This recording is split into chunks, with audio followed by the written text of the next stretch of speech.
guys, so try natin gamit yung sunscreen, Ultra Sunscreen Whitening. So try natin to. So try natin apply sa mukha. Yan. Mabango naman siya, parang candy. Parang bubble gum. Try natin gamitin. Kasi yung ginagamit ko dati, tapos naubos niya. Naubos na.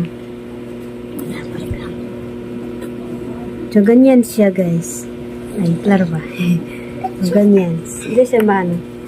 Yan, try natin. I-apply natin sa mukha. Ganda naman siya. Effect. Try natin kung effective sa akin. Effective.